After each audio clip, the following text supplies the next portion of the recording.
So in a few hours from the release of this video, the version 2.5 is going live, which means both Zhao and Yeshangon are going to release, and I know that a lot of you are going to pull for Yeshangon either because you like the character or just because you want the power of a Void Hunter on your account. I already made a video talking about Mindscape signature and the value of these so you can plan your pulls, and in case you didn't watch, I'm going to leave the link in the top right corner for you to watch and plan your pulls, know exactly where you should focus your polychromes. But I also know that a lot of you are going to spend on this version just to get these characters, not to mention that we also have the reruns that are going to happen in the second half of the version 2.5. This includes Astra, Soldier Envy, and Alice, their signatures, and the first engine and agent you get on this rerun banner is going to be guaranteed to be the agent you select. So there's so many reasons for you to end up spending, and I know that a lot of you are probably going to spend,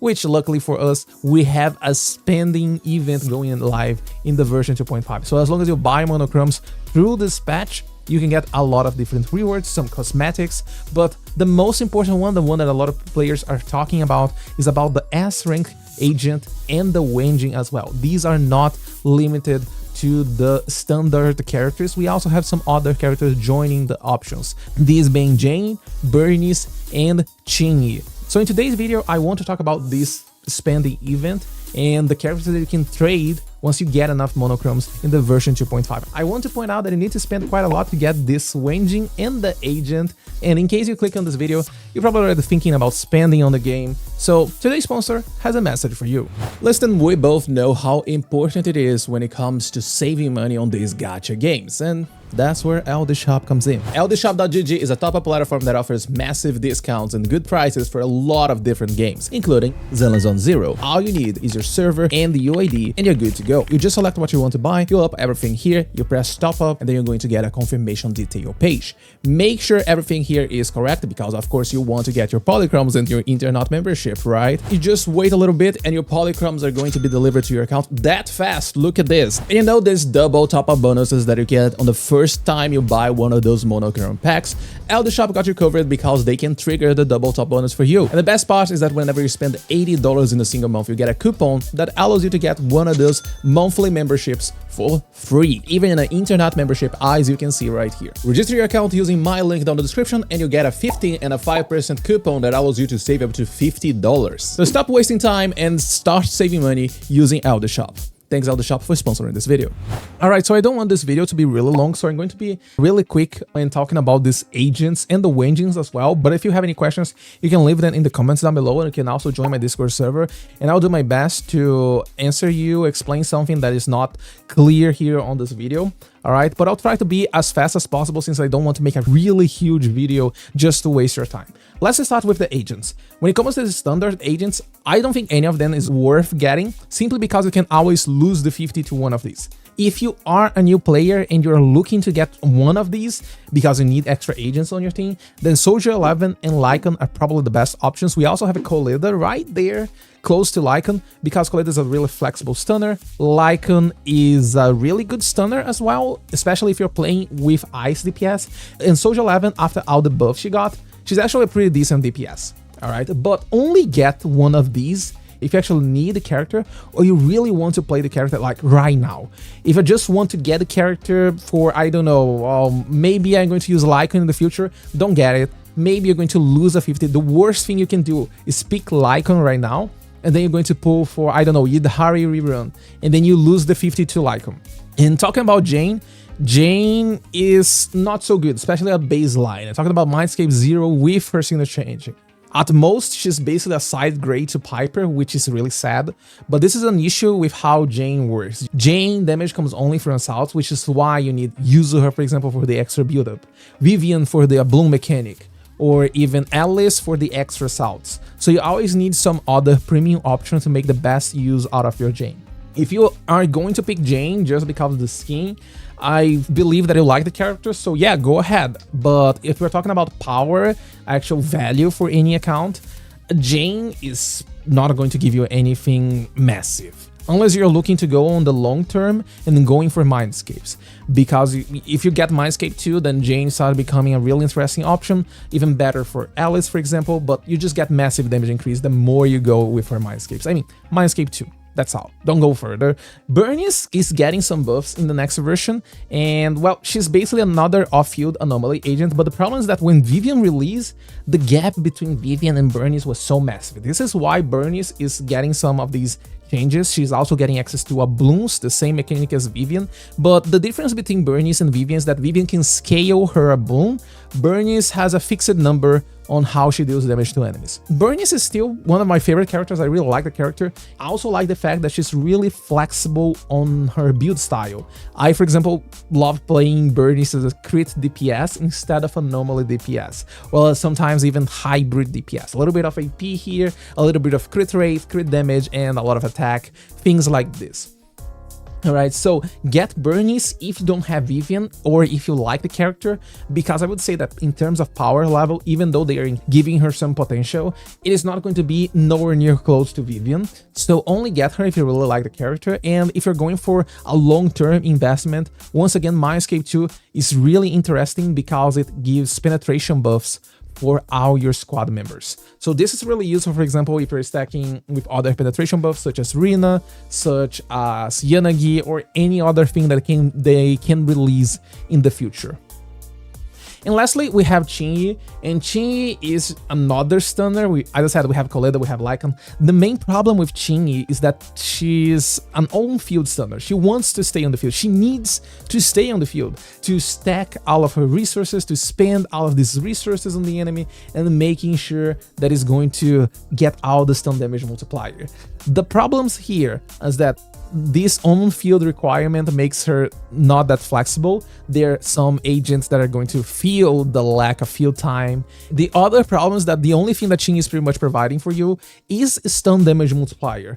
And stun damage multiplier is always good, like increasing the damage that you can do on the stun window is always something good. But every single character nowadays, every single stunner, even Lycaon, provides something else besides stun damage multiplier. If you can, I would highly recommend getting Mindscape 1 Qingyi in the long term because it also adds defense shred on her kit. So this is pretty good, alright? Qingyi by herself is sadly not that flexible, only get her once again, if you like the character, or if you're looking to play her specifically with burst DPS, maybe DPS Qingyi, since, well, she needs to stay on the field anyway. And now talking about engines, is still Cushion really good option because it's a crit stick. It gives crit rate for the character that is using, and on top of this, there's also the unconditional damage bonus. For example, Corin can make use of this physical damage bonus, and whenever you hit the enemy from behind, you also get damage, not physical damage, alright? It's damage, it's universal. This means that, for example, if you're using this on Hugo, Hugo is not going to make use of the physical damage, but if you hit your totalize from behind the enemy, then Hugo is going to make use of the damage buff increase. This is something that a lot of people don't realize, but yeah, this damage is not physical damage, this damage works for everyone. Brimstone, really solid option, especially if you go for higher phases, you can get a lot of attack out of this weapon. What's the main problem? The main problem with this weapon is that you get no crit rate, this is just attack, and you need to use basic attacks. As long as you're using any character that uses basic attacks on their rotation, you're good. Soldier 11, for example, even the new version, can make use of this. Ellen can make use of this. Yeshangon, which is releasing this patch, also can make use of this. Alright, so there are a lot of units that can make use of Brimstone, a lot of attack buffs. The problem is that you need to find other ways to get the extra crit rate and crit damage that you're probably going to miss on your agent. Hellfire Gears is pretty solid. It gives energy generation whenever the agent is off-field, impact, and even more impact whenever you use an EX special. And since, well, the energy red gives you energy regeneration, it also means that it gives you more EX specials. There is just a small problem, that is whenever you swap the agent to the field, you lose the energy regeneration, which could make Sting Oven a really close option, if not better option, due to the fact that you never lose the energy regeneration. But that's a small thing, and if you can get extra copies, the increased energy regeneration is definitely going to compensate the energy regeneration loss from swapping the characters on the field. The Restrained is pretty much the only one that I would say never pick this one. It's the worst standard engine in the game. All right, even for Lycaon is not making use of this. Maybe you can use on Trigger to get some extra damage. She can make use of this one since her aftershocks are basic attacks. But let's be for real. If you're playing Trigger, you kind of want to have her signature engine. Otherwise, you're just wasting a lot of the potential. Her value comes from being able to activate the signature engine pretty much.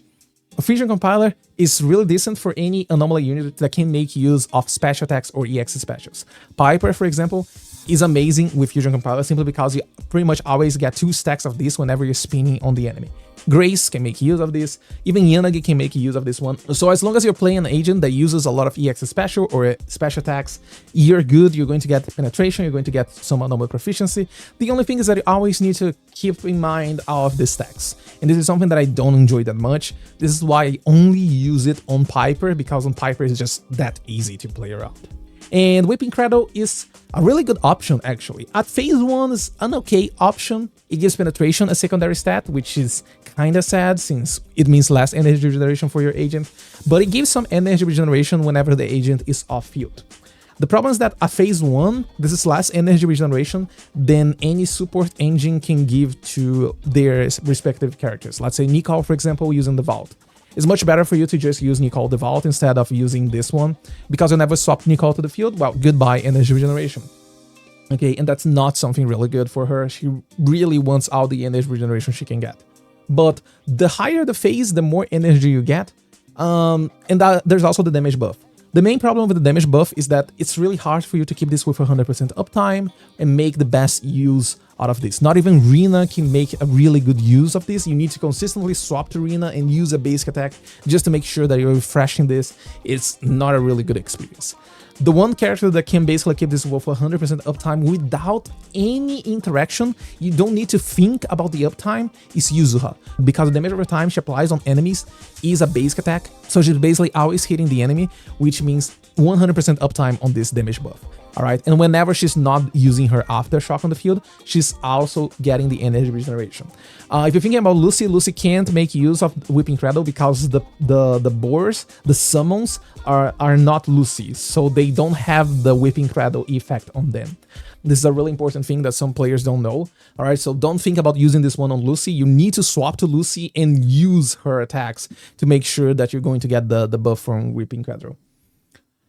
And about Jane, Burnice, and Qingyi. Jane's signature is a pretty decent option. It works on Piper, it works on any physical character pretty much. The main problem, you need to do dash attacks or dodge counters, and like dodge counters is fine. You're usually always trying to dodge, you don't want to take damage, so this one's fine. The main issue is the dash attack, because when the enemy's stunned, you're going for the chain attacks and then you lose a lot of time, and then you come back, you need to keep in mind that you need to use a dash attack. That's a skill issue on my end, I know, but I always forget to use the dash attack and I lose the stacks. And then it's goodbye. This engine's really bad if you're not at maximum stacks. But if you can play around it, it's a really good option. We have Jane that can make use of it, Alice, we also have Piper. So as long as it's a physical anomaly unit, it's going to make use of this engine. And well, you can get extra copies of this one. So if you go for higher phases on this one, it's definitely going to be a really good option.